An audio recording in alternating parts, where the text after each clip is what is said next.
What's up? Welcome to another edition of Chat It Up Sports. We are presented by the wonderful people over at Mike's Hole in the Wall, 535 Cherokee Boulevard on the North Shore of Chattanooga. Words are certainly hard sometimes, especially if it's been a long weekend, long day. It's only a Monday, as we'll have another live show coming your way on Thursday, and then potentially another live show on Saturday at a chili cook-off out in Ooltewah, Tennessee, at Owl Nest Barbecue. We are very excited. We're going to miss you, Chase. Yes. Obviously, we're not going to get a chance to see you out there. And, but Joseph will be there. I'll be there. Garrett will be there. We've got a guest judger that'll be joining us as well. And, of course, Miggy will be out with us as well. I'm a little nervous because I'm not a huge chili fan. So I was going to ask, are you guys chili fans? I'm going to be a little tough on my chili.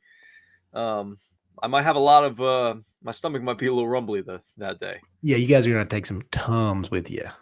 See, Tums don't do it for me.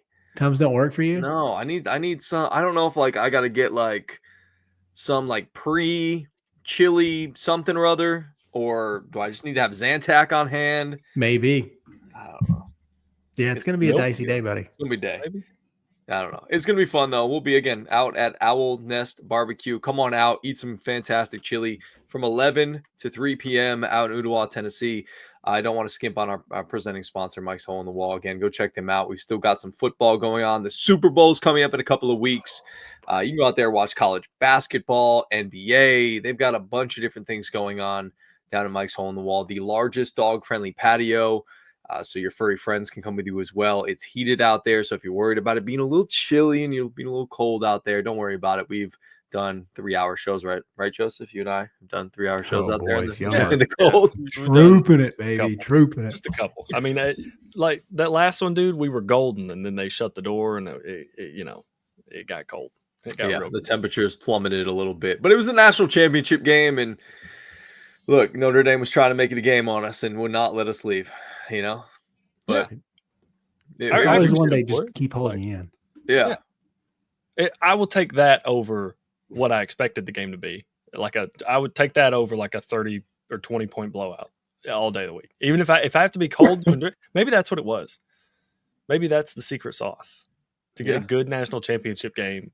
You just got to get a little bit of frostbite, just slightly on the toes. That's it. Life's about sacrifices. Trade-offs, baby. Trade-offs. Yeah, it sure is. Again, I'm Greg Larnard. That is Chase Green. That is Joseph Guthrie. We'll be with you for the next hour or so, chit-chatting about sports, life, and whatever may come up. We're going to dive into the Tennessee Volunteers. We've got basketball comments. Chase and I got a chance to hang out and watch the game on Saturday night against that was nice. Numero Uno, Auburn. Yeah, it was a good time, good hang. We hadn't done that in a while, so that was fun. We'll talk a little bit about that game.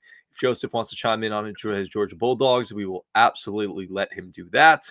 And we've got some news when it comes to transfer portal offensive linemen for the Tennessee Volunteers that we'll talk a little bit about as well. But, of course, we have to start with the NFL playoffs. It was the championship weekend. We got one really good game, and there are the chocolate chip cookies. Thank you, Han. Oh, my gosh. You son of a bitch. Why you gotta do that, dog? Okay. Again, I've told you guys this 1,000 times, but just in case you're somebody new and you haven't listened, this right here is the best chocolate chip cookie that I've had on planet Earth. And they're simple. They're at Trader Joe's. And hear me out. This is not a health kick. I'm not one of those dudes.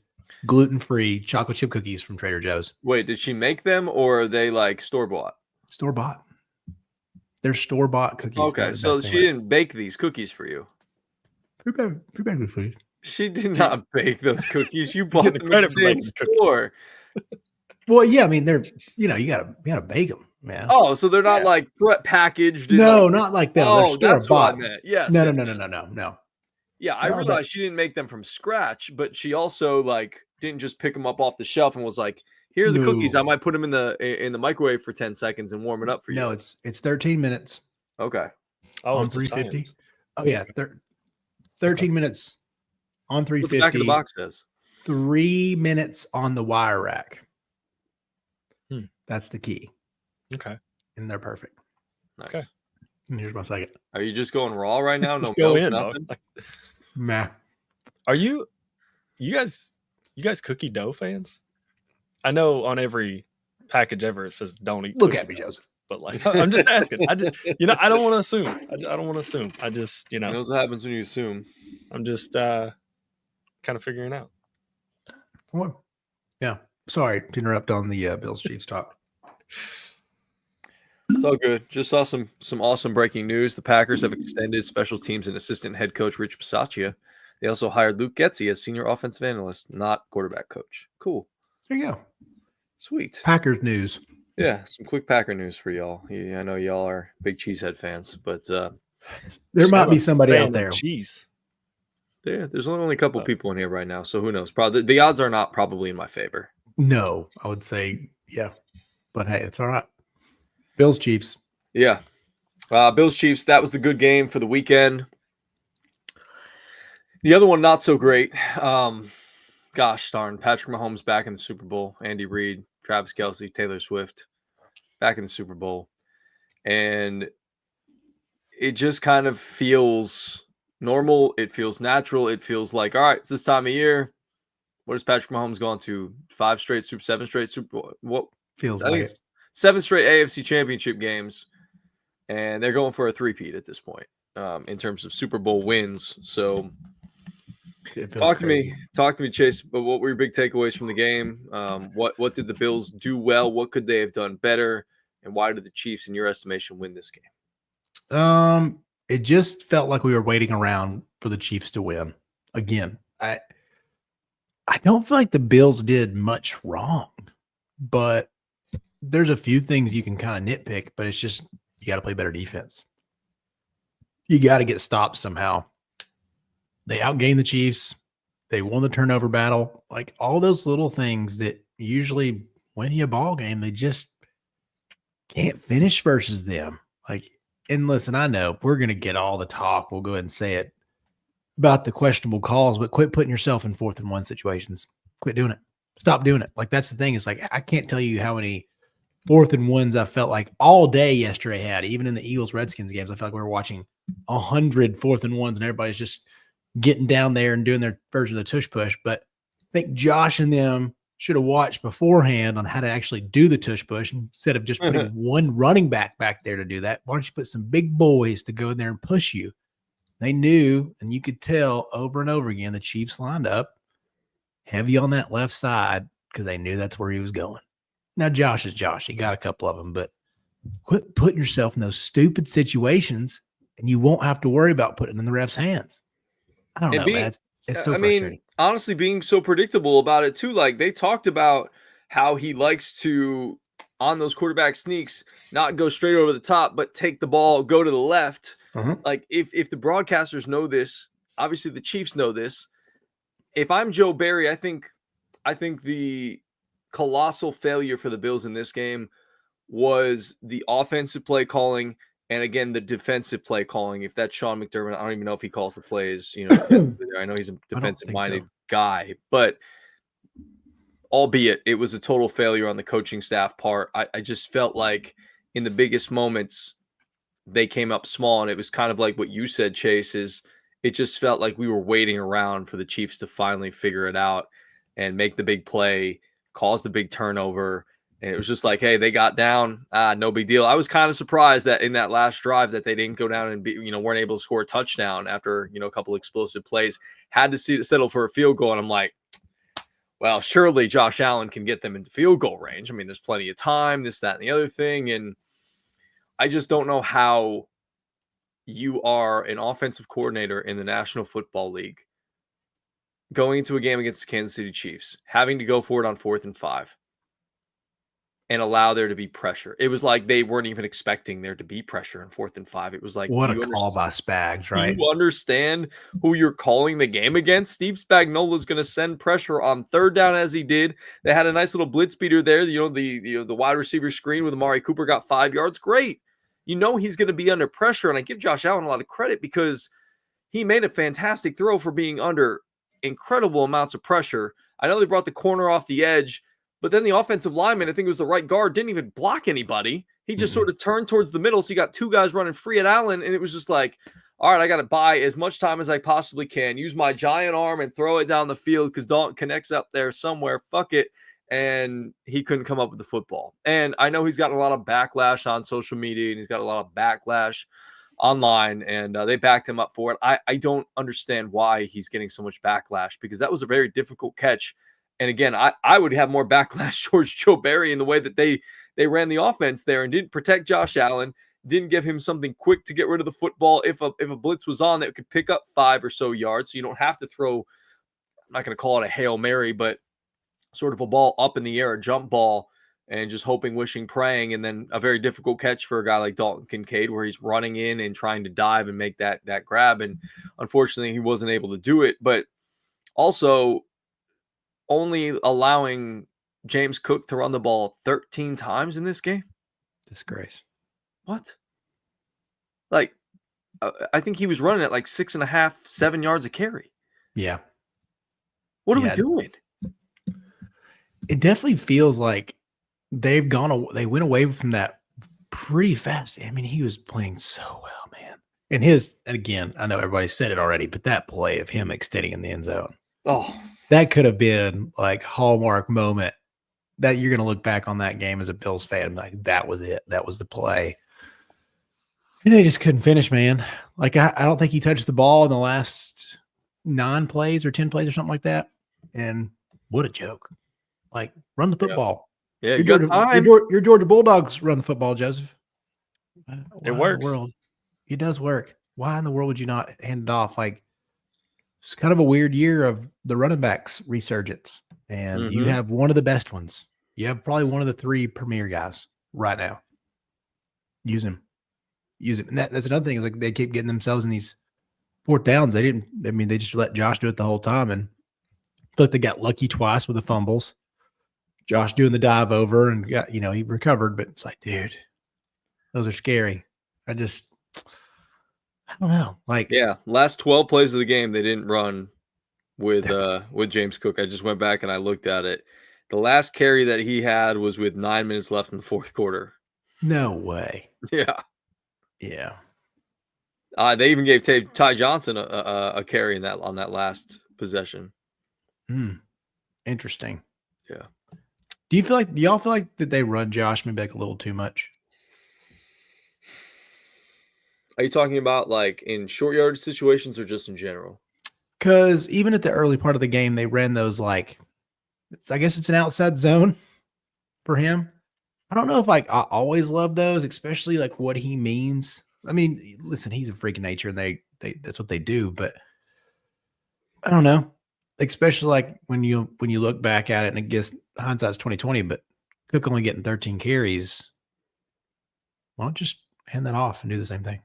Well, see, like I guess I don't really mind it that much, because I'm thinking, when you ask that question, I'm thinking, okay, in spots like the zone, the outside zone reads with the quarterback, like, are good. You saw Patrick Mahomes do it. Andy Reid put him in a position to do that a couple of different times, and he scored a touchdown on one of those. And I was like, okay, well, like, they do that with Patrick Mahomes. Let me see how many times he ran the football.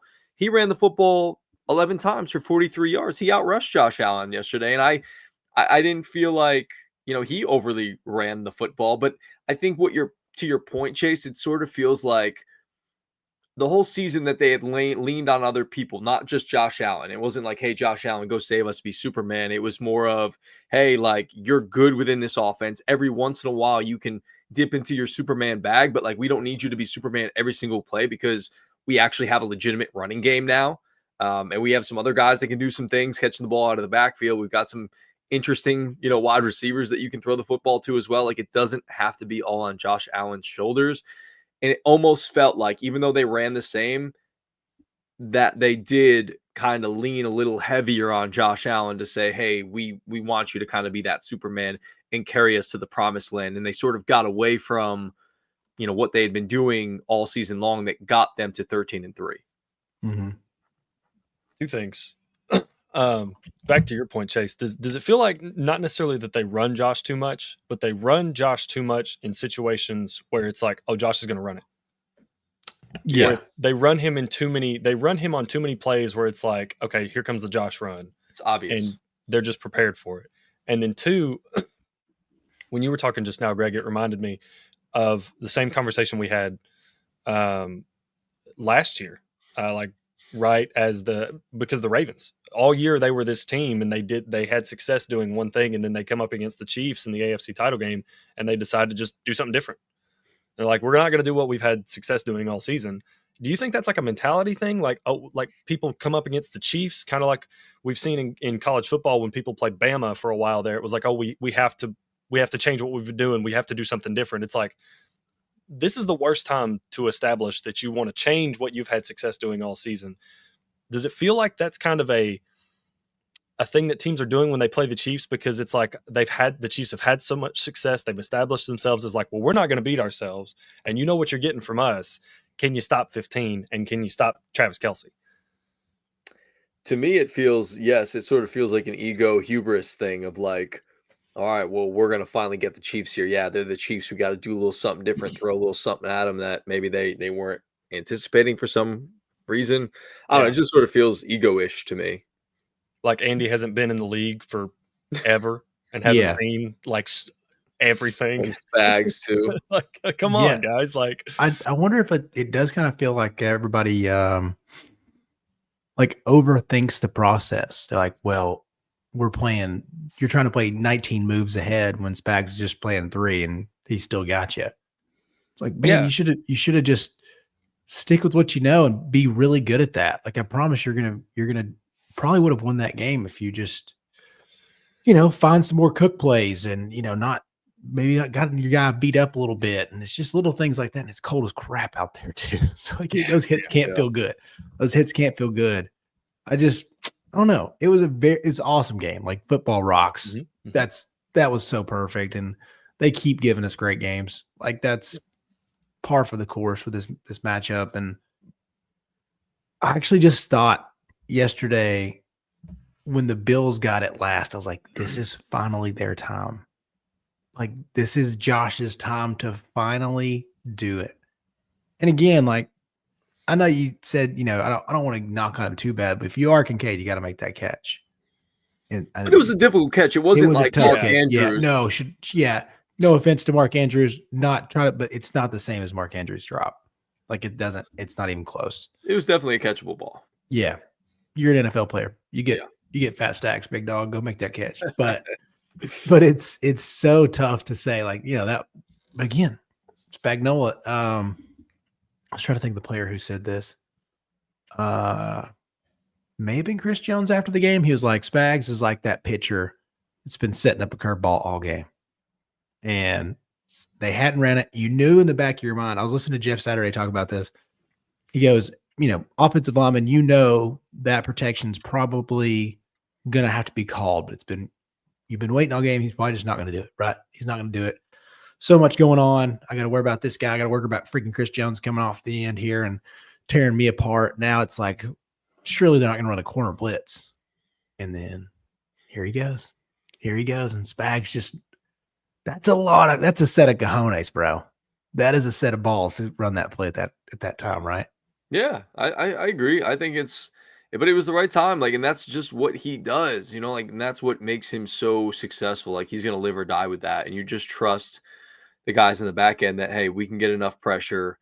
We're going to find a way to affect Josh Allen so he can't sit his feet. He can't move outside the pocket because they know that he's so good at improvisation that it's like, all right, well, when he gets outside the pocket, like that's when he's obviously really dangerous. He can run the football, but if we charge him and make him make a quick decision, his feet aren't set and, maybe guys aren't, into their routes enough, into the route tree, then, we can affect him enough and force a throw instead of, maybe play coverage and then let him scramble around back there and either he gets the first down or eventually somebody comes uncovered. Like, I just love the style of defense and it just seems so perfect. Like, between him and Andy Reid, it just seems like it's the perfect offensively and defensive, match made in heaven for this team. Like, the way that this team operates right now from an offensive standpoint, it's not as explosive as we saw it back in the day. I know we were kind of talking about one of our last shows, me, you, Miggy, I think Joseph was there, talking about, which offense would you rather have, the one now or the one with Tyreek Hill and them. And, to me, that was a much more explosive offense. That team was more predicated on the offense. Now it's predicated on, hey, we're playing hard-nosed defense. We are going to run the football a little bit. We can throw it. And for the most part, we're not going to turn the football over. What did they turn the football over one time yesterday? I believe it was. And if you're the Bills and you win this game, like you have to win the turnover margin by like 2 or 3 in order to really solidify things. And that's obviously what they were able to do against Baltimore the week before. And in this game, they just weren't able to do that. They what did they win it by 1? They won the turnover by 1, but you got to win that thing by a couple. And it almost felt like they, had a turnover as well because that turnover on down on that 4th and 1. Mhm. So the Bills just didn't play their best game of football yesterday. Again, in that last drive, even when you have that incompletion to Dalton Kincaid, you have 2 chances to stop them on defense. And it was just like selling out for the run, like Andy Reid's not going to try and let Patrick Mahomes have the football in his hands and do something with it. Like, to me, it was just mind-boggling that one, Joe Brady on offense called the game that he called, and then Bobby Babich, who's their defensive coordinator, didn't have that team and that unit prepared in that moment in those last 2 drives for Patrick Mahomes to have the football in his hand and for him to dump something off or something like that. It was frustrating as somebody who's not a Bills fan, but I wanted them to win so badly. I'm sick of Patrick Mahomes. I know we're all sick of Travis Kelce or Taylor Swift or all of this stuff. I'm sick of all of it, but you have to sit back and sort of appreciate the greatness. And You do. You look back on, and I was kind of pondering this question. I wanted to throw it out to you guys. When it comes to dynasties in the NFL, are they good or bad in your mind for the NFL? Like, you look back on what the Patriots were able to do. Was that good for the NFL, or was that bad for the NFL in your mind? I don't care who answers this question. Think about it. Because I've been struggling with this question for the entirety of the day today. I've been thinking a lot about it. I actually do think it's good. And especially like to this point now, because they've become the villain against like the nation. And it's because of Taylor Swift. And it's weird too, because I think everybody in the situation is likable. People love Taylor Swift. Like, she's not like a bad person. These aren't like just a bunch of a-holes out here. Like, you don't like them. Like, Patrick and Kelce are like the best dudes. Like, you love them, but you're just so sick of watching them that they've become this like villainized character. And you need that for this. Like, now people are like rooting for the Eagles. Dude, at the beginning of the year, they were going to fire Sirianni. And then now we're here. And now he's just ripped off a bunch of wins. And it's like, oh yeah, this guy can coach. I don't know. It's weird how when they get back, because I like them. I don't really have this like, I mean, sure, I'd like somebody different. I would like for Josh Allen. I think I like Josh just as a dude. Seen him on pods, but dude, I just don't know how they're ever going to get back. And now we are about to watch 3 straight, maybe 4 of the last 6. But that Eagles team's pretty good too. I don't know. I don't think they're bad. I think the Patriots stuff, like, it creates a villain. It creates somebody like, I can't wait to watch this team get beat. Like, that's how I felt about the Patriots. I was like, golly bum. For the Titans to end that run made me feel so happy. So happy. Joseph? How do you feel, Jay? I'm with you. I think it's good under certain circumstances. Like, if you have a dynasty and it's a team that's literally just, and I know this is hard because of the way the NFL's set up and the way the draft model works and things like that. But if you have a team that's just like steamrolling people, or if you had a team that was just like, you come in to the season and you know they're going to win it, and there's not really anything, they're not really having any close games, and they just kind of walk their way to championships, that's not fun. But what we've seen from these battles between Patrick and Josh Allen and Joe Burrow in the AFC is really entertaining. Even though, every time it feels like, they're at the end of the game, 2 minutes left, it's tied or it's close. It's like, Patrick don't find a way to do this. Like, you've all got that gut feeling and it's going to happen. Then it does happen. But for a second there, you're on the edge of the seat where you're like, well, what if it doesn't? What if this is the time? What if this is the time the Bills like get it done? Like you inch a little bit closer to your TV, and next thing you know, you're like, you got your nose touching the end of it, and you're like, oh well, yep, Chiefs did it again. So I think it's it feels so predictable. So predictable. That's what I'm saying. Like that's why I've struggled with this question, because like I hate the predictability of it. Like to me, like you mentioned it, Chase, with Taylor Swift, not a bad person. I'm not a fan of her music, but I think NFL fans are annoyed about the whole Taylor Swift thing. Like Patrick Mahomes does something great, and they're showing Donna Kelsey and Taylor Swift. It's like, why? Travis had 2 catches yesterday. That's it. Oh, we got to find a way to show Taylor. Like, it's so annoying. Like, get it off my television. I don't want to see it anymore. I want the Chiefs to crash and burn. I want there to be parity. I don't want Patrick Mahomes to be one of the greatest quarterbacks of all time. I don't want that. Not in a mean-spirited way, but for me as a football viewing fan, I want something different. I do. I want something different. I'm sick and tired. I'm sick and tired of the gosh darn Patriots, and I'm sick and tired of the Chiefs. I get it. If you're a fan of the Chiefs, shoot, enjoy it. If I were a Chiefs fan, or if this was happening with the Packers, the Titans, or Georgia, or whatever it may be, like, we would all be loving it. But I think the rest of us would be like, I'm sick and tired of this. I'm sick and tired of the Yankees winning all the time in the 90s. I didn't want to see that. They were especially right in my backyard. Like, to me, dynasties are not great for sports. I want parity. I want some parity in the NFL. And they've done a better job creating it, but not a good enough job, because some way, shape, or form, Patrick Mahomes, Andy Reid, Spagnuolo, Travis Kelsey, they always seem to end up in the damn Super Bowl. And especially how different they are. We mentioned earlier, like the fact they're doing this kind of in 4 different ways is crazy. Like the deep ball to Hollywood Brown, the miss the last 2 weeks ago. You're like, oh yeah, they used to do that a lot, and they used to make that catch. Yeah, like that was Tyreek often.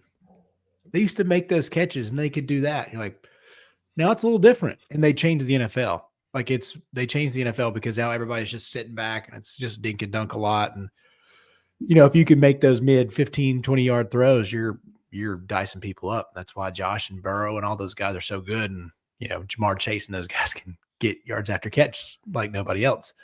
But the parity, like, I don't know. I say that, but then I watch like college basketball, and it's like, well, I'm glad that this team got upset, but I wish that other team was actually the next round.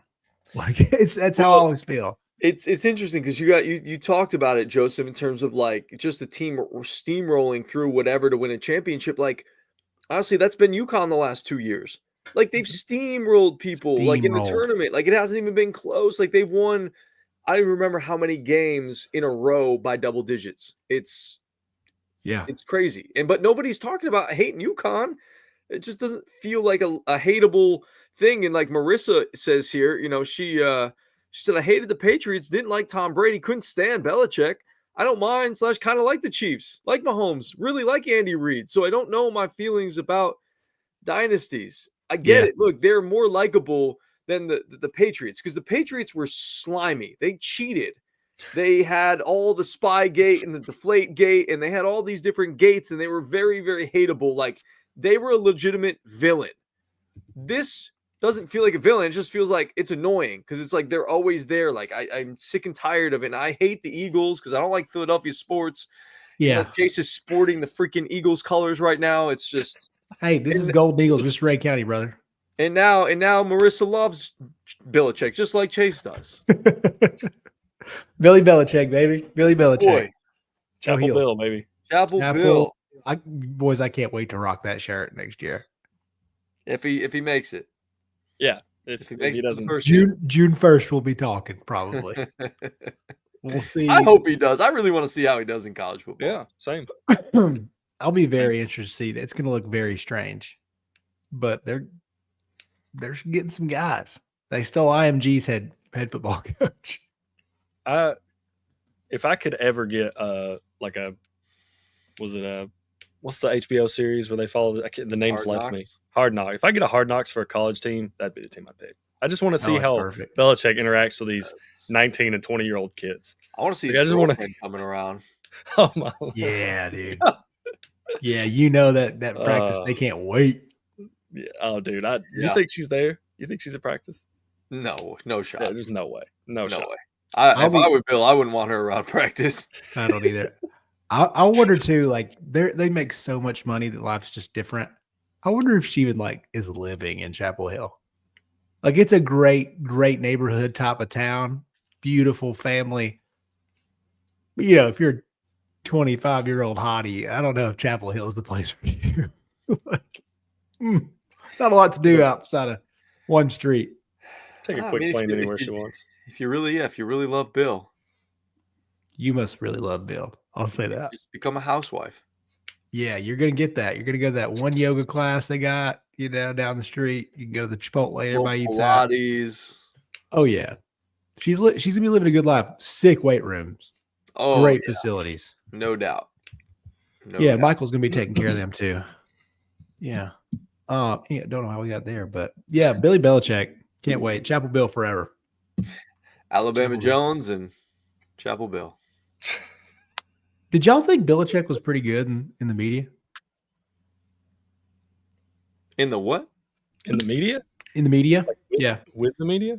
Yeah. No, you're talking about like on McAfee and stuff? Or McAfee, and then he had that he's had that show on CW.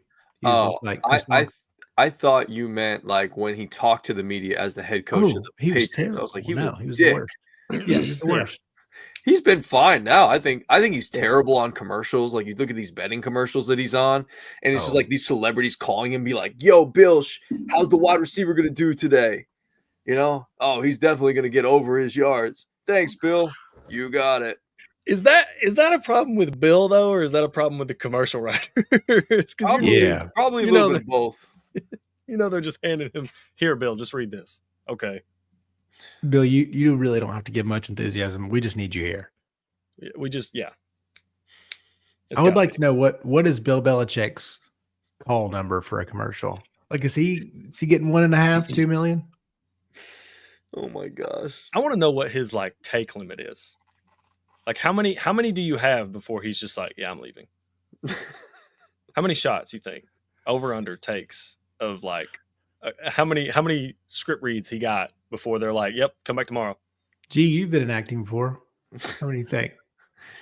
For Bill Belichick, I don't know. I feel like he'd be dedicated to his craft.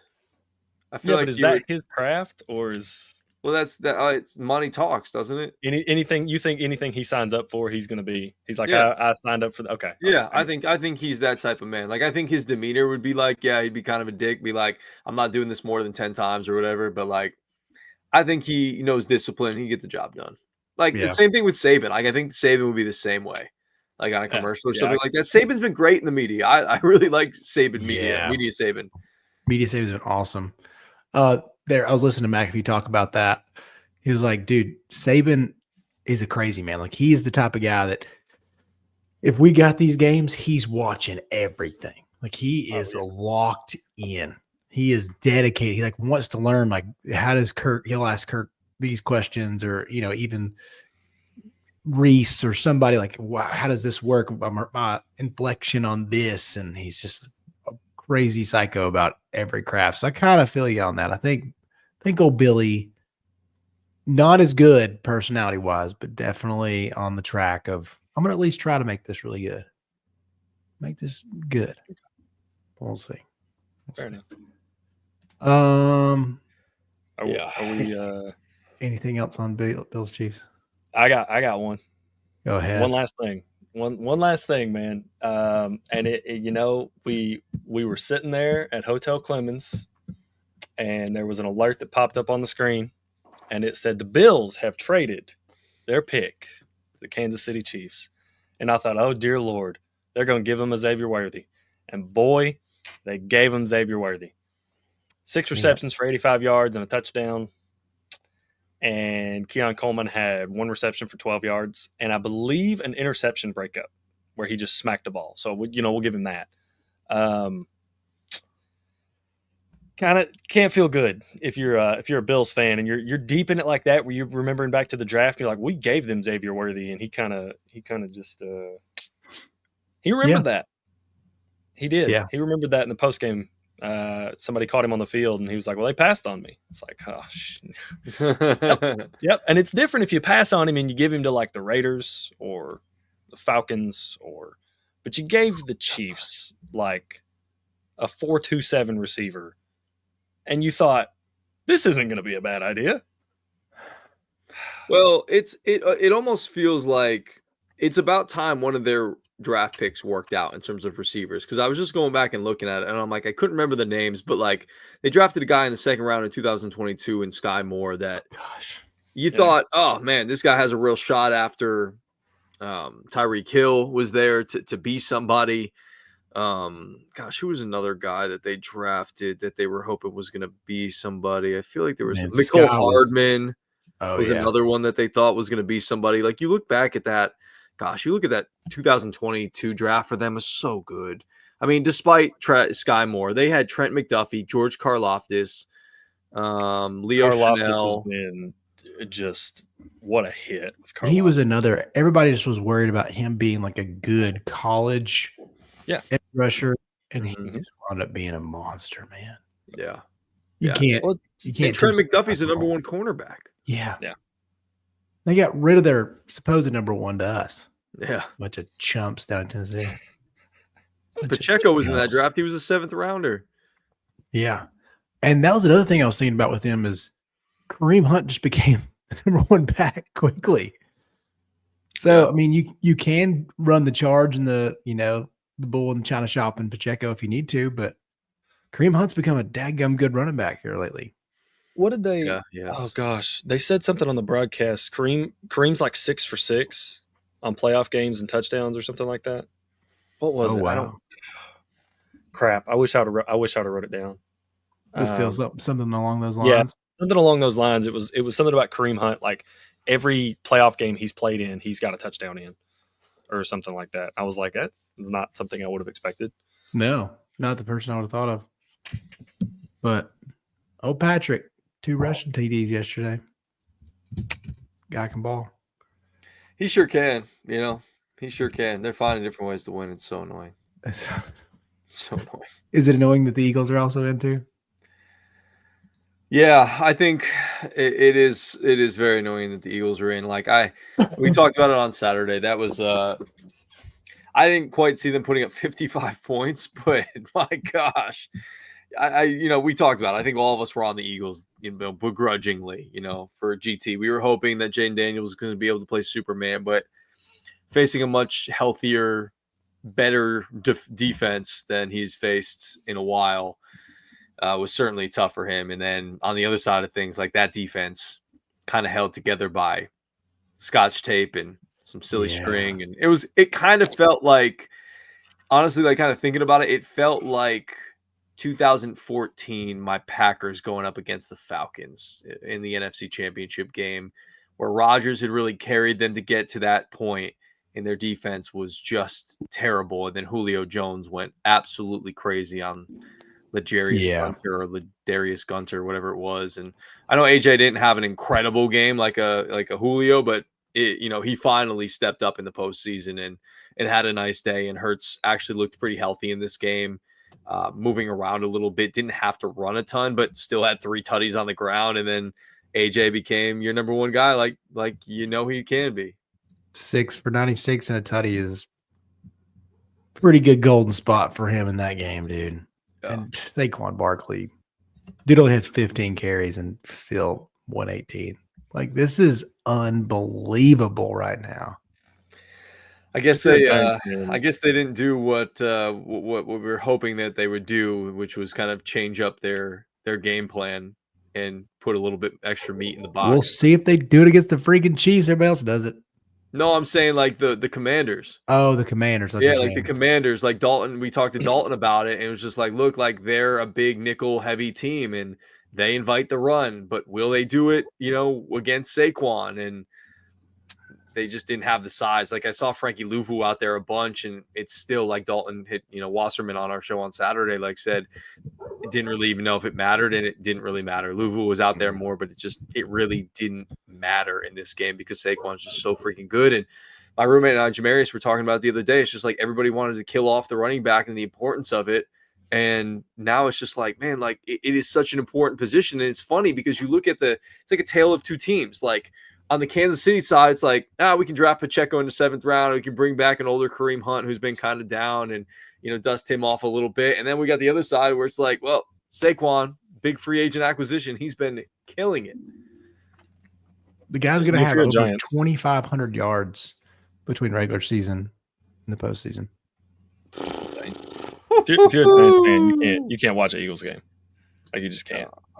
No, you can't. No, I mean, in general, like as a Giants fan, you're not watching the Cowboys. You hate watching the Cowboys, Commanders, or the Eagles. But now, you really can't. Decided to keep Daniel Jones and let Saquon Barkley walk to your rival. Just to trade Daniel away. No, just to cut Daniel. Cut him. Yeah, cut Daniel. Yeah, you didn't even. Yeah, oh, right, cut him. Mamma mia! Holy mackerel! It's crazy, dude. What a and the worst part was them having that like behind the scenes Hard Knocks, the offseason. Hard Knocks. Dude. That was the worst thing that could have happened to them. Or like the GM like talking to his son, like, "Hey, who should you take?" Yeah. Didn't he say like Jaden Daniels? Jaden Daniels. Yeah. Like Malik Neighbors was awesome, but like, yeah. That kid knows ball. It's going to change your franchise forever. Such a bad situation. Like that's just a bad situation in New York. Yeah, that's like the most showing the negligence part you could possibly have. Like that team that this year, woof. Dude. How many plays do you think that clip's got from like the ownership where they're just watching the conversation and they're just like steaming?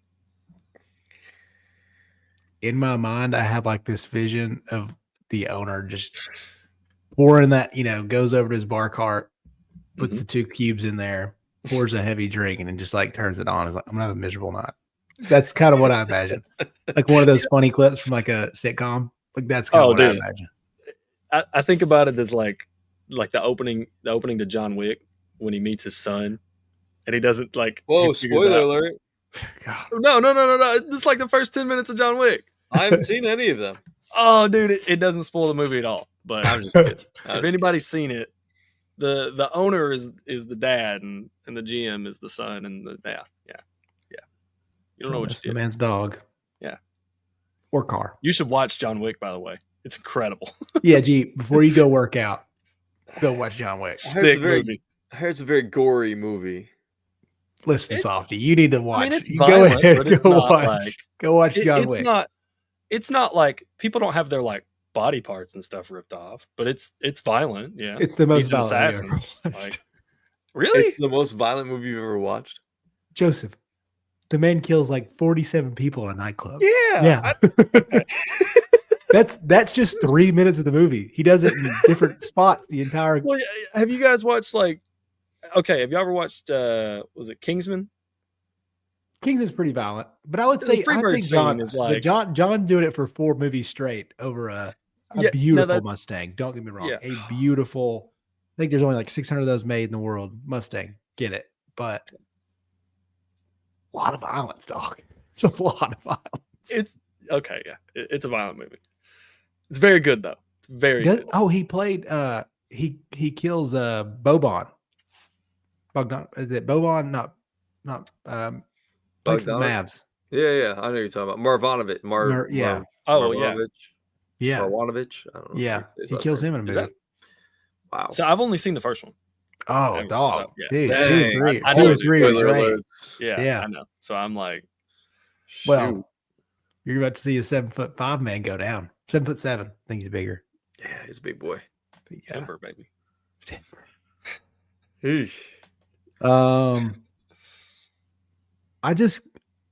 Let's go back to football, I guess. Think about John Wick. My bad, dude. Sorry. It's great. I love those movies.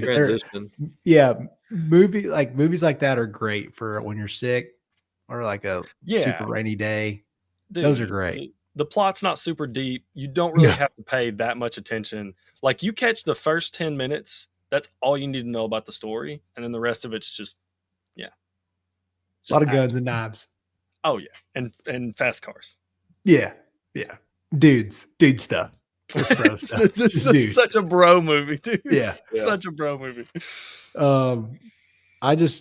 when you look at Washington, the 3 turnovers, like it's just whoever wins. It feels like whoever wins turnover battle, except for the Chiefs.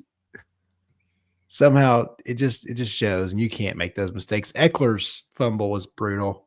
At least at that point, you felt like there was a shot. But man, McNichols, Brown, all of them, those fumbles were just killer. Can't do it.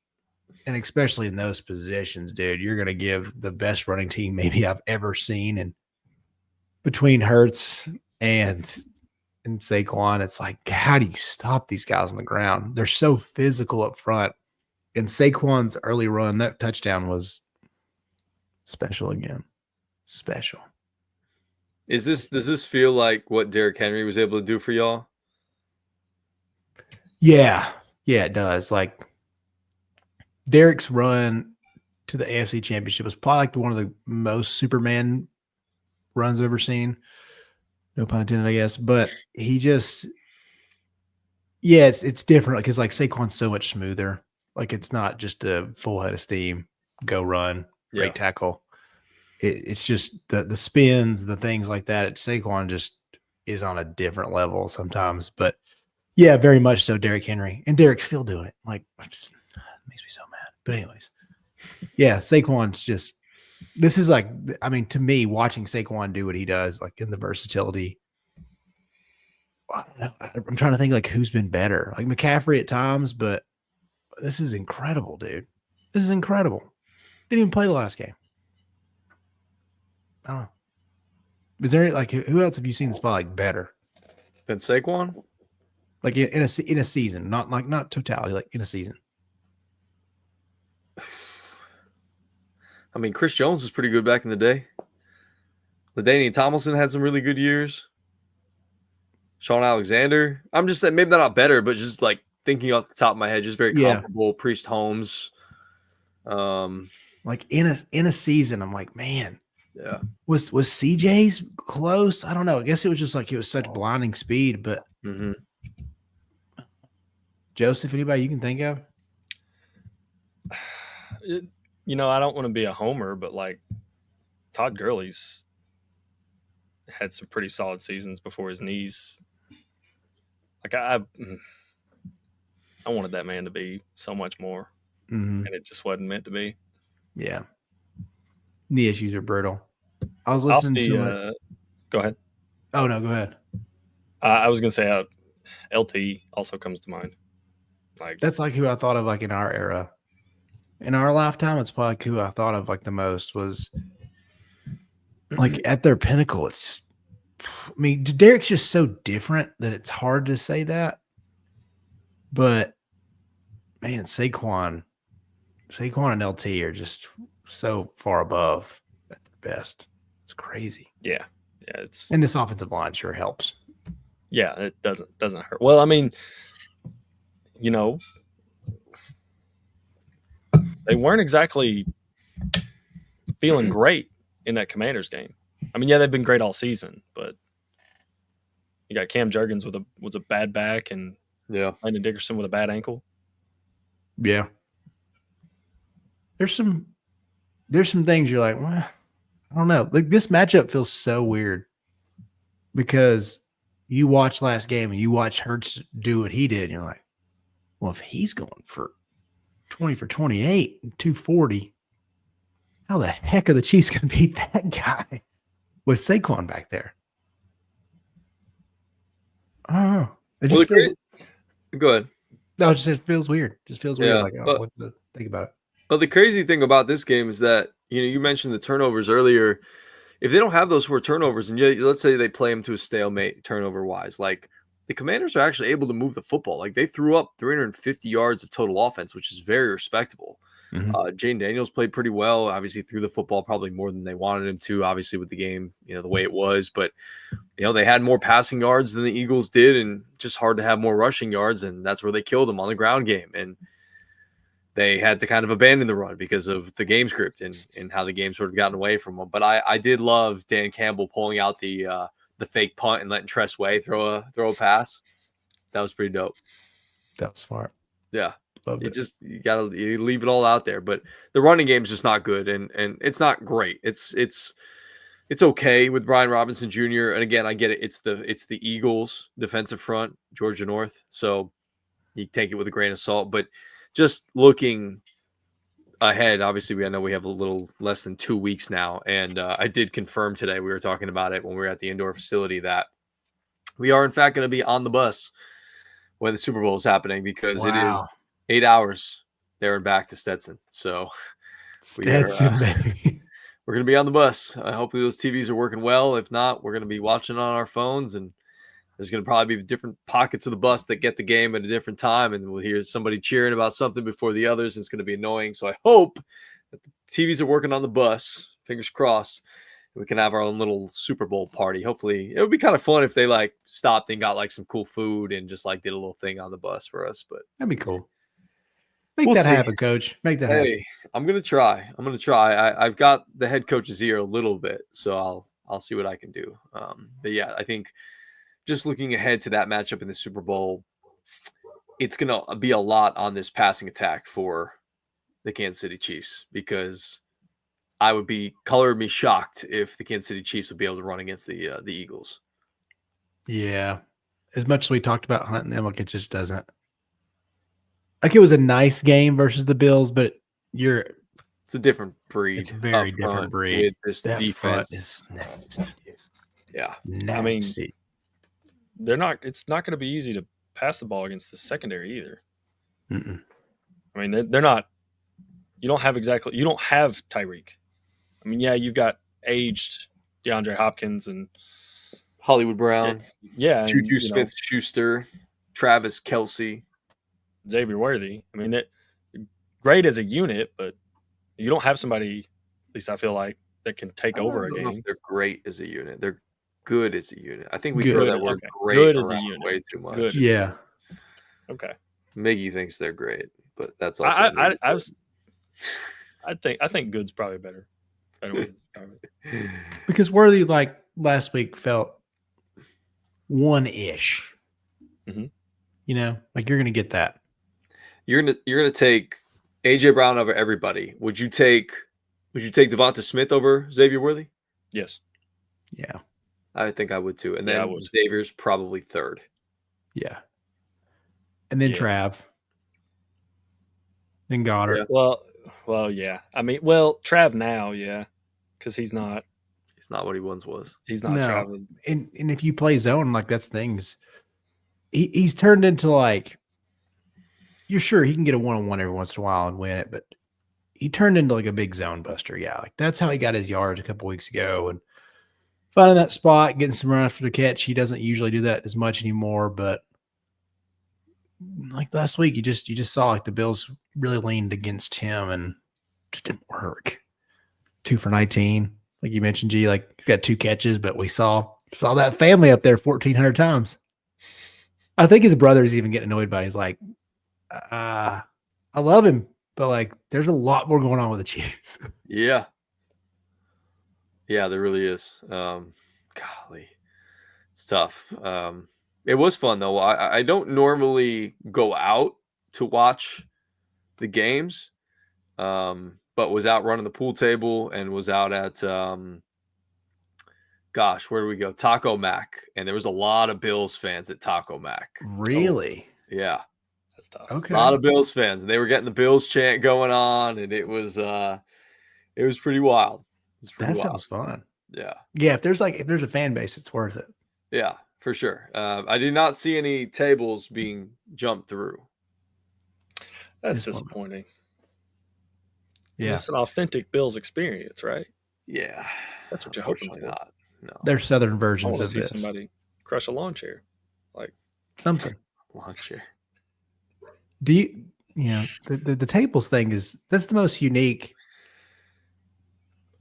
fan celebration, I feel like. Pre-game ritual. Like, they also have that ketchup and mustard thing that they do there, that they like base somebody with ketchup and mustard. You hadn't seen that? No. Oh God. Oh, what fan celebrations are you watching? I mean, dude, I swear to God, I had seen it. Only I'm just kidding. See what I did there. Yeah, I don't know. I wonder. I mean, listen, European soccer's got to be weirder than this, but I wonder if they think that's like the craziest. Like Americans are psychos, jumping through tables. Now, I say all this, but I'm sure they have some weird traditions over there. Yeah, dude. Have you seen the videos of? I don't know if it was like a one-time thing or if it's a consistent thing where that like whole section of the fandom ripped those like flares or whatever, and there's just red smoke pouring over the field after a goal. Oh yeah, yeah. Yeah, it's like, okay, you jump through a table. We got 40 people to rip flares, and now that they're not actual flares, but still rip it looks red like smoke it. in the middle of the game. It's Okay.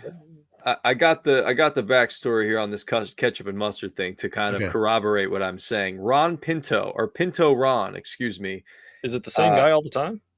I mean, it says the headline is Pinto Ron showered with ketchup and mustard for 500th consecutive Bills game. And that was December 30th, 2024. That's Pinto Ron. So that's the thing. Like that's a pregame thing that the Bills Mafia does. This guy is insane. Like what? I respect it.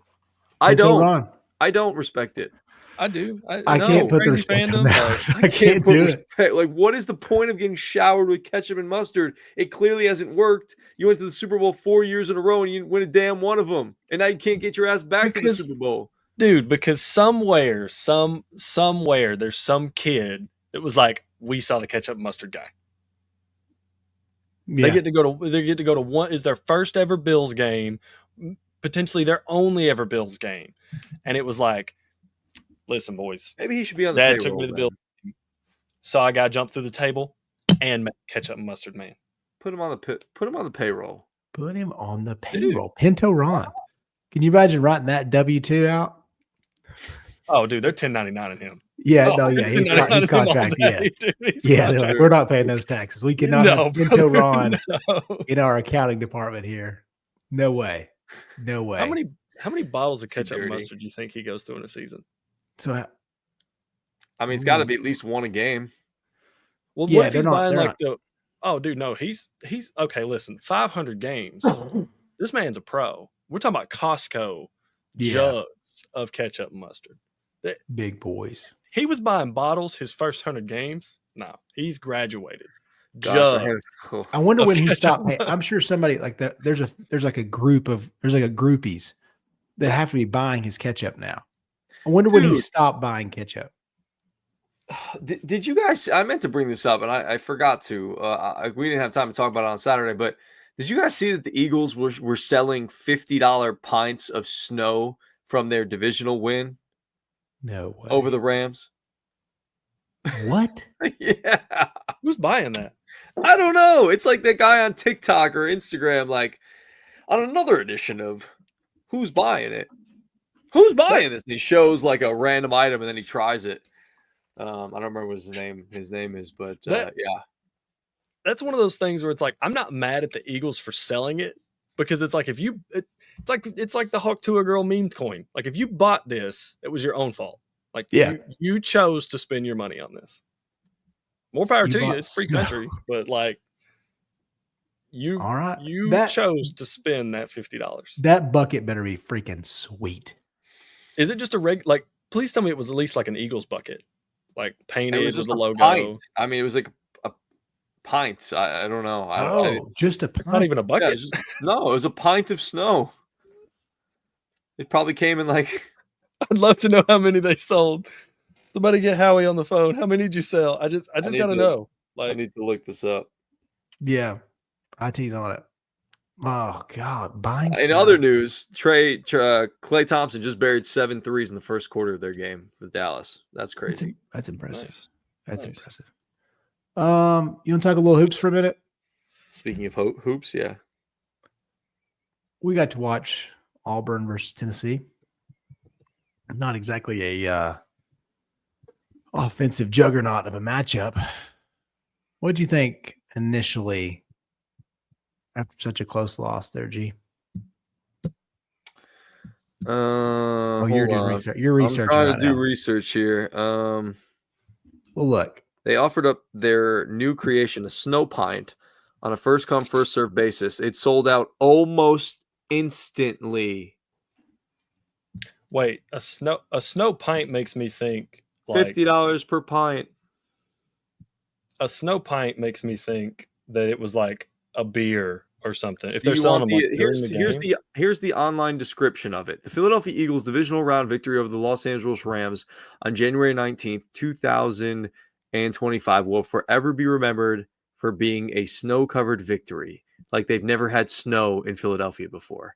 Yeah. In a game defined by freezing temperatures, swirling snow, and playoff intensity, Saquon Barkley delivered a historic performance, rushing for 205 yards with explosive runs of 62 and 78 yards. The Eagles' 28-22 triumph advanced them to the NFC Championship and cemented this game as one of the most iconic in franchise history.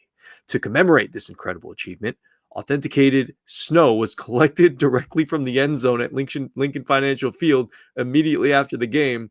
This isn't your typical piece of memorabilia. It's a tangible, frozen snapshot of the grit, passion, and determination that defined this iconic game. By preserving the authenticating the very snow that surrounded this monumental game, fans are offered a once-in-a-lifetime opportunity to connect with the playoff experience like never before. I'm going to show you what this pint looked like. I'm going to put it up on my screen here when this tweet loads. Are you ready? Mm-hmm. uh-huh. Oh, Okay, at least like it's an ice cream pint. Okay, I was thinking like a beer pint. Yeah, same here. Okay, so the pint is cool, but like just sell the pint for like $15 and keep the snow. Again, I'm not Never, mad at dog. the Eagles for selling it. Put ice cream in there. I'd rather there be ice cream from Lincoln Financial Field than. That's Yeah. correct. Yeah, soft serve it up, baby. It's cold enough. Oh yeah. That Are would've you been- a chocolate, vanilla, or swirl guy? I used to be just vanilla, and now I've gone to swirl. Joseph? I've evolved. Oh no. What are you? I don't like ice cream. Okay, that's fair. We all have our flaws. Get the out of here. Can't be perfect. We all fall short of the glory. Yep, I But- think so. Yep. Yeah. Okay. Well, It's been great. Chase, it's been fun. Let's carry on without. Well, we didn't even have Joseph for a year. So Well, you're right on the show. on the show. But I was talking to Chase about it, Joseph, when I was at his house on Saturday, and I think Saturday was the 1-year anniversary of you and I meeting, because that was the pink gala or whatever. Was it? Yeah. Oh shit. We were at the Reed House, Chase. That's what it was called. No, The Reed the House. Reed I couldn't House. think of it. Yeah, I couldn't think of the hotel name. Yeah. I didn't The look it Reed up. House bar. Yep. Did No you go to did you go to the Pink Gala or something that day, Joseph? No, my mom's company. She went, Oh, okay. Gotcha. and then when it was over, we just met. Me and my dad met her and some of their friends at the Reed House bar, and then And here he then- goes. and then met Greg, and here we are. The night me and Hannah were like, nah, It's it's too like- late. We're not going. Greg's like, well, I guess I'm going myself. I'll go by myself. I'm gonna conquer this mountain by myself. I'm gonna go You have a did. couple old fashions. I'm gonna bring my backpack, my laptop. I'm gonna get some work done. I'm gonna leave it open to the universe, to whatever came in. And I was hoping that it might be a female, but instead we got Joseph. You got a beautiful bearded man. I did. I got a beautiful bearded man. It worked out so much better than I could have ever imagined. I did. It really did. That's awesome. 1 year, That's Joseph. crazy. That's Yep. crazy, man. And then we all met at Goodfellas just to introduce, and it was Here we are, we man. were off and flying, just like the Eagles, selling $50 pints of snow. If we are ever good enough to fool people into buying pints, that's when I know I'm going to make it. Yeah. Yeah. That's for We are sure. coming up on Anyways, 100 episodes though. we're dangerously close. What are we, like 10 away? Yeah, 10 we're at away. 90. This is number 90. So Wow. That's crazy to think about. Yep. Done a lot, 90 episodes. Done a lot. We sure have. We've seen some things. We've done some things. We've talked to some people. Mm-hmm. it's been good. Been damn good. All right. What did you ask me about Tennessee? What was the hard hitting question? What do you here think on the about it? call? I mean, not the most offensively fun game we've ever watched, but No, Good takeaways, bad takeaways. it was ugly to say the least. And much like the Bills Chiefs game, I'm not going to sit here and blame officiating because the Tennessee Volunteers had like a 4-point lead or so with like 2 minutes to go, Mm-hmm. and they had some bad turnovers. And look, Jedi Broom put 2 hands on the back of Felix Okpara. Was there a push there? Yeah, it seemed like he knocked him off balance that forced him into a travel when it should have been a foul instead of a violation. Should have been a foul, not a violation. Open hand, violation. Closed fist, foul. Should have been a foul. But I'm not going to sit here and blame the refs. It was just an ugly game for Tennessee and Auburn, frankly. Like 2 hard-nosed teams. It was just like an ugly fight. It was like a back alley scrap between both of these teams. And honestly, I'm surprised that there weren't more turnovers. There were only 12 for Tennessee, 11 for Auburn. Another thing that really concerns me, Chase, about this team when just focusing on Tennessee is that I know everybody's entitled to bad games, but all of those people all the Vol fans that had the pipe dream that Chaz Lanier was going to be the second reincarnation of Dalton Connect, it's just not to be. And as good as this team is, 17-3, they have a lot of really good pieces. And when things are flowing, okay, like this can be a really good team, and Chaz Lanier can be the leading scorer, and he's a really good shooter and things like that. But when he's not going well, it's like, oh shit, okay, well, who's going to pick up the scoring slack? Oh, Zakai, who is 0 for 6 from downtown, and again, who took the last shot. I'm not sure if that's the shot you wanted there at the end of the game. Again, down 2, taking a 3-pointer from Zakai. Everybody just wants to be the hero. I would have rather him specifically, if he had the ball in his hand, drive, have defenders crash on him. Then if you want to kick it to maybe an open Lanier or somebody on the outside to shoot a 3, awesome. But yeah, it was just very disappointing, and it seemed like a game that Tennessee should have won, honestly. Yeah, you got to win as ugly as possible. And Zakai does so much that you cannot rely on his scoring that much. And listen, the 2 best players in that game were Zakai and Broom. And Broom, even as a big man, was 7 for 20. And what did Zakai wind up with? I think he was like 4 for 15. 14, yeah. Yeah. And then what do you say, 0 for 6 from downtown? It's like, dude, it's so bad. Chaz had 2 nice-looking threes there for a second. But again, like you mentioned, we all had high hopes that he was going to be Dalton or even just close, especially early. He was getting his shot off from wherever he wanted. But you mentioned it. We were talking about it the other night, and you and Shump were talking about it last week. He's just not the 3-level scorer you'd hope for. He's not the 3-level scorer that Dalton was. He keeps getting to these spots in the mid-range in these SEC matchups and just not making them where he was making them early. It's like, dang, man. Like, if you're not going to be able to be a guy that can get to the rim, those pull-up mid-range have to go. Because, he's going to hit those 2 threes, and it looks like he barely gets them into a flicking motion. It's like he just lets those things go so fast, and he can knock down a 3, and it makes you feel like, all right, we're back in it. Like, he can be that guy. But for him just to be a streaky shooter, this team is built for him to be more than that. And I hate to put all that pressure on one dude, but it's just the fact of the matter. Like, you came here to score. You came here to be a bucket getter. And you can only do that in a few ways. Like, you are pretty limited against different teams. And that sucks because he was pretty decent against Mississippi State the 3 days before. But this offense is built for Zakai to run the show and be a nice little second scorer. Okpara to go up there and get, lob catches. Offensively, Milicic is going to have some nice games. Like, he is going to be, as Shump mentioned, kind of an X factor for this whole team. He can do so much, but he's not really finishing like he should. Like, him and Chaz both in this physical SEC just aren't quite up to snuff yet. And this is going to be a brutal league. The SEC is so good right now. Like, if you think what it was in football, it kind of feels like in basketball and baseball right now. Like, you are so good in the SEC, night in, night out. And this is going to be a brutal run against, 7 6 or 7 top 25 teams, maybe more whenever if Vandy gets in there. Dude, hell of a freaking run to end this season. I just don't know how they're going to do this. And They've got 10 teams in the top 25 right now, according to the AP poll this week. 10. That's crazy. That's crazy. And Georgia's not one of them. No, but we played about them. We played almost. You play a lot of them. Yeah, dude, you play a lot of those too. This streak has been rough, dude. Yeah, and then you have Kentucky again tomorrow night. Like, dude, wow, turn around. And me, Gino, you and I were talking about it. Like, why in the world, with Broom on that bum ankle, and you could see it, like he was hobbling at times.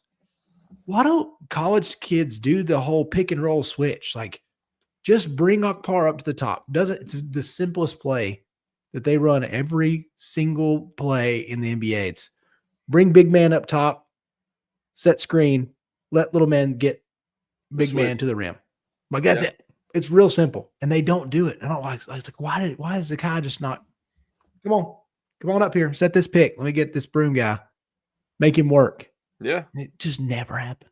He was really good though. He was really good. He bodied some of our big players a couple of times. I will say, I know it was limited action, and you look at the stat sheet and his box score doesn't look very good, but if you're watching that game, Cade Phillips looked really, really good.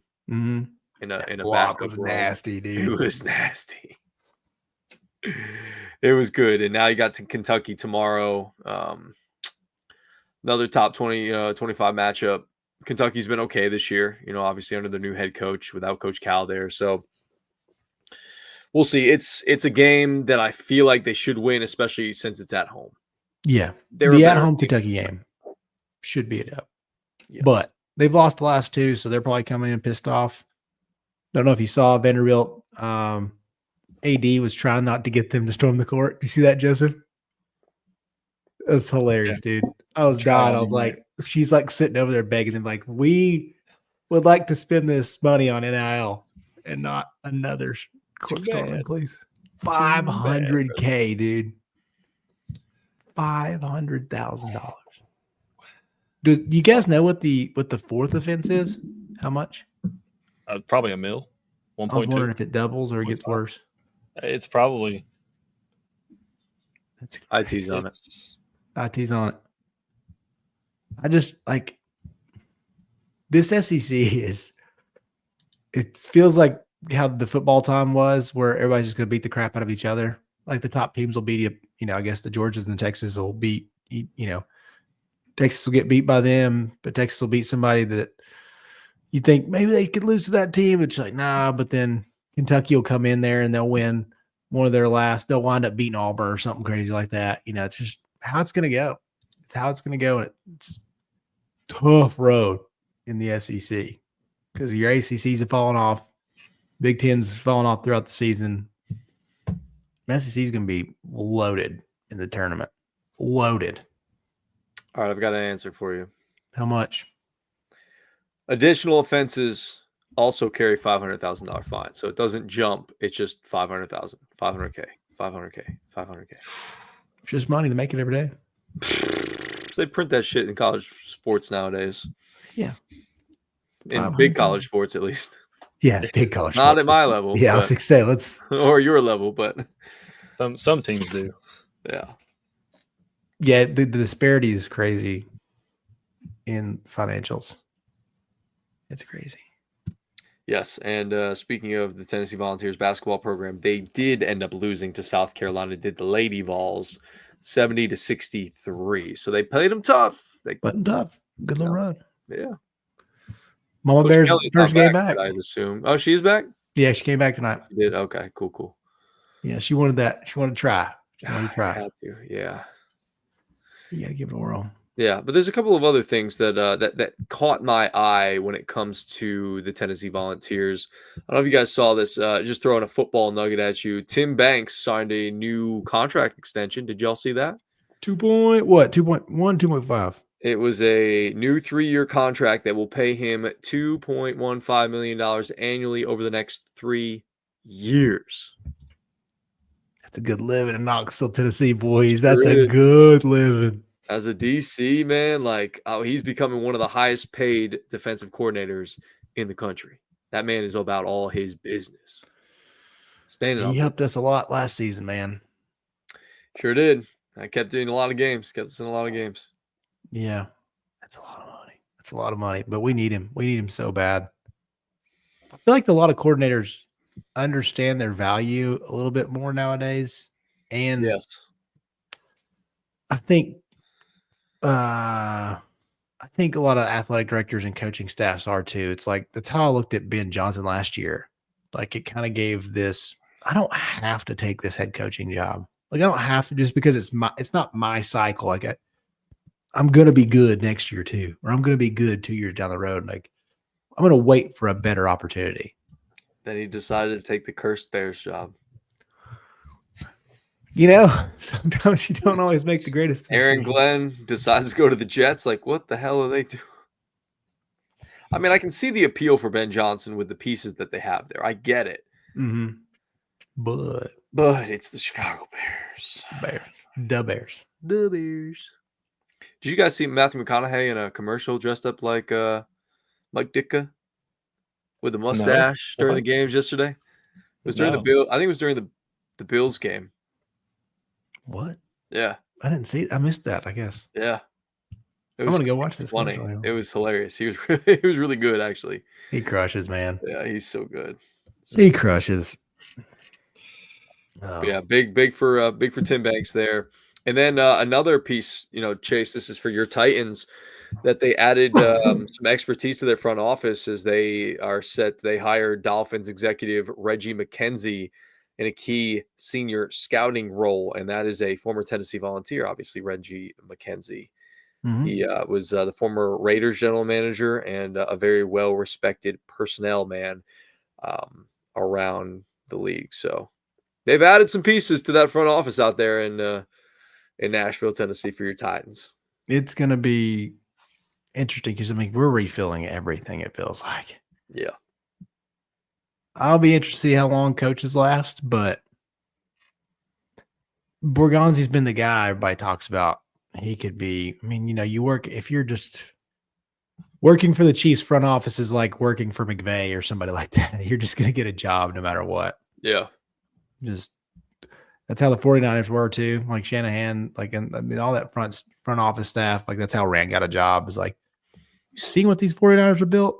You've seen what they've done in the late rounds and through free agency and these trades, and you're like, yep, we'll hire any of those guys. Hopefully Borgonzi's the actual dude. So we'll see. I hope so for your sake, man. I had such high expectations for Rand Carthon coming in and getting an opportunity to take over that job and do a good job. And honestly, look, I liked how they spent some of their money, and it just didn't end up falling together. That's what happens when you have Will Levis as your quarterback. That's true. That's true. You did trade up to get Will Levis in the second round when you certainly didn't need to do that. It hurts. Makes me sad. So often. Bad. GT, I'm so happy for you, man. I actually am. I'm not one of those people I don't really get envious when it comes to that stuff.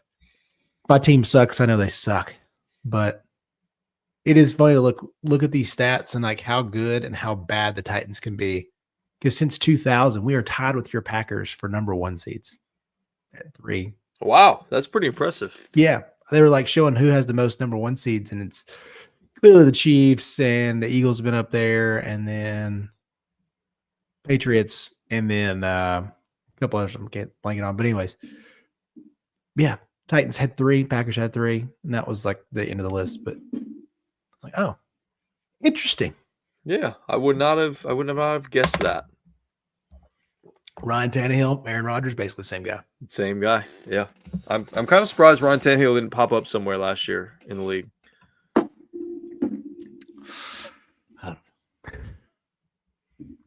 Good run. Maybe he will. Yeah, it might be a little tough. Yeah. Might be a little tough. All right, what else we got? You want to talk some local stuff? Because we got some local stuff here. Harris English, 5th PGA Tour triumph this past weekend. Shout out to Baylor school alum, and University of Georgia grad. Mm-hmm. Shout out to him. Go Dogs, baby. Yeah, great stuff from him. And then at the Farmers Insurance Open in San Diego over the weekend. So shout out to him for taking home a championship. And then shout out to our CFC squad taking down Atlanta United 2-1 in the Take that, Atlanta. deep part of the second half in that game. You know, we saw 2 goals quickly, and it's like, well, I think we've probably seen all the scoring. And then you get home, and it's like, whoa, CFC won that game? They won that time? Yeah. Shout out CFC, man.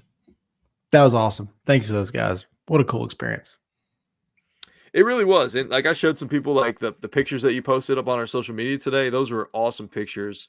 Thanks, Grant. That were taken by Grant. Yeah. Appreciate that big time. Shout out to Grant. But yeah, those were awesome. Just the backdrop was so cool. Like it's just like I don't think I'd ever expect to be like broadcasting a show from like a soccer stadium ever. No. But it was so cool. I was like, man, we did this on an actual major league sporting event. Mm-hmm. Wild. Little surreal. And yeah, the backdrop stuff was great. I was like, dude, what? Yeah. What? Little bucket list items checked in year 1. Yeah, and shout out to Chattanooga Football Club goalkeeper Michael Beretta, who was a Signal Mountain native. He had some big saves there in the second half. Yeah, that's your boy. It's my guy. We're basically bros. Once you come up here, big dog, once you eat breakfast at Pruitt's, you're family.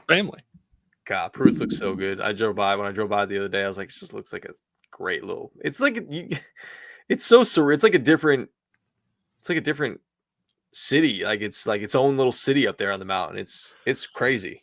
Yeah. I was last week when I ran it, or whatever it was, 2 weeks ago, I was running at the track. And it's like I was at Signal Mountain High School and overlooking the mountains, like the sun was setting. And I was like, dude, I live in like Mayberry. Like it feels like a fake town sometimes. It really does. I drive around like the neighborhood you go through to get from my house to the high school. I'm like, what? Like, like there's just, I really probably don't ever have, like if Hannah wasn't home and like if I didn't have like a family, I'd be like, I would never lock my door probably. Me and Rocco would just roam free. Yeah. I let Rocco just like run around. Like he doesn't really go anywhere anyways, but he's, if I need to like just walk down the street with Rocco off a leash, I can do it. Like it's just wild sometimes. I'm like, this is dumb life sometimes, but I love it. I love it. I didn't think I would like it. I'm so white now, but that's all good. It's fine. No, you got some great color over the weekend, man. I did. See, it worked. It wound up looking pretty good. It looks good. You looked nice and bronzed up. Thanks. Oh, yeah. Last thing I wanted to give a quick shout out to the UTC women's basketball team.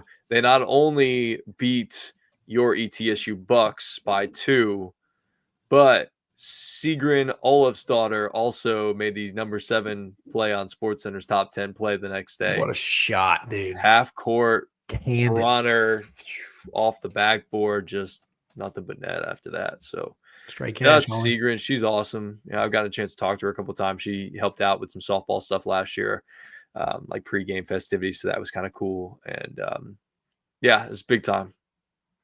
Good stuff. That's me. Yeah, what a bucket. Yeah, you said that, and I was like, "That's bad." Yeah, that's very sweet. Yeah. Well, good deal. Great stuff, boys. Follow us all over social medias at Chatted Up Sports, wherever you get your podcasts. Give us a little rating if you would. If you have a second, it doesn't take very long. Subscribe to our YouTube channel. It really would help us out a lot. Follow us on Spotify, Apple Music, all the stuff that's like literally right below me here would be fantastic. If you just do that, go one by one by one, that would be awesome. And then the stuff under Joseph, which is that way, that way, that way. That's actually nailed it. Yeah, that's there, got it. That's difficult. Golly, I hate this camera stuff. These are the technical wizards right here, not me. Yeah. We were able to figure it out at CFC over the weekend, so it was great. But any parting shots, any parting words? You guys want to play any birthdays? You want to just go get some? I gotta get some dinner. I haven't eaten it all. I know you guys probably eaten and whatnot. Yeah, I I think I got to go do a dream feed. Ooh, So, love the dream feed. yeah. I just learned what that was when I was hanging out with you guys. Like I just sitting there listening to all you guys talk about having babies and stuff. Like I feel like I'm gonna be so well prepared Yeah, just it from does being help. Like, around you guys. just listen. Yeah, just being around you guys, and then like having you gone through it first, and it's like, all right, whenever Joseph and I have kids, it's like could probably lean pretty heavily on y'all. Yeah, that's one thing like we have done hard was our friends are year or two ahead of us in most cases. So yeah, we're just like, I'll call boy Casey about random stuff. Be like, dude, this diaper situation, what do I do? And he's like, well, dealt with that back in September, so things like that. You get. Oh, So, that is the thing I'm least looking forward to is the explosions. well, one day, buddy, you better get real used to it. Well, it's either gonna be a lot of this, or I'm gonna get myself like a special like diaper mask. Oh, dude. You think covering the face works, and then like whatever you're covering the face with falls. No, it's like you just get a mask, Hands like are you're like a taken. COVID mask, and you're just like, all right, I'm like surgical masked up.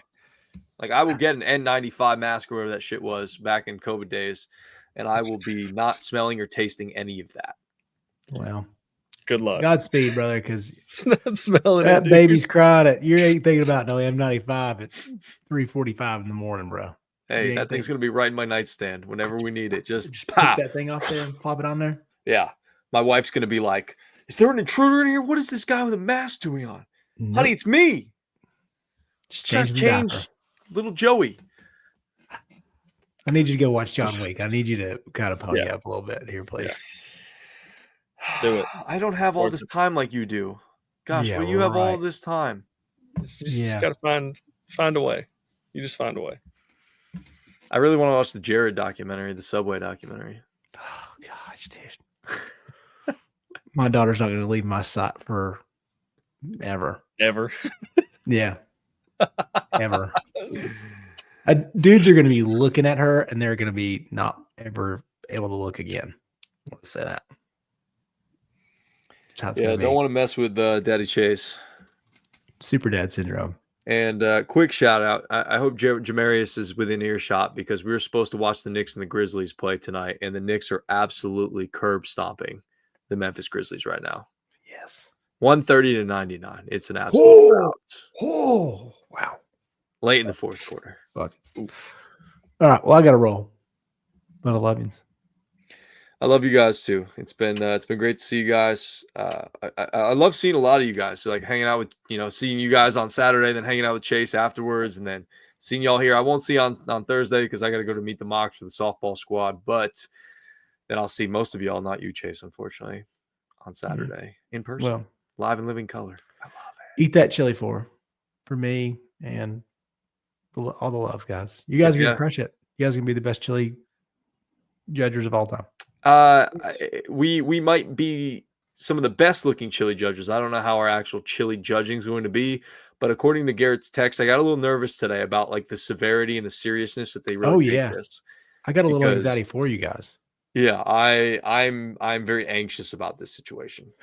I almost want to like pull out and like not do it because I feel like I'm going to screw it up. No, you can't now. You are live right now. I just started tracking my food again. I don't have time for this nonsense in my body anymore. My body's get up today. You got to work hard this week. Got to work extra hard. I can't. My back is hurting, man. I can't do all that stuff. I just had back surgery. You can find a million reasons. 2 years ago. 3 years ago, actually. 3 years ago. Golly, it still bothers me though. Come on now. God. Y'all haven't had that type of surgery. Yeah. It's tough. I want to do so much. I want to be so active. I want to go on walks and runs, and I miss doing those things. I was just talking to somebody about like how I did a Spartan sprint a couple many moons ago, and I'm like, I would love to go do that again, but it's probably not in the cards for now. Anyways, I love you guys. Thanks for being with us. Again, follow us all over social media. Shout out to our presenting sponsor. Gosh darn it, I started that way and we're gonna end that way too. Terrible. Our presenting sponsor. I just got to slow myself down sometimes. I feel like I have that New Yorker in me where I just got to talk real fast. Yeah, no. Presenting sponsor, Mike's Hole in the Wall. We love you guys. Go check Mike's out if you have an opportunity. If you're in the Chattanooga area, it is one of a kind. There's TVs all over the place. It's like a home away from home. Mm-hmm. It's very friendly there.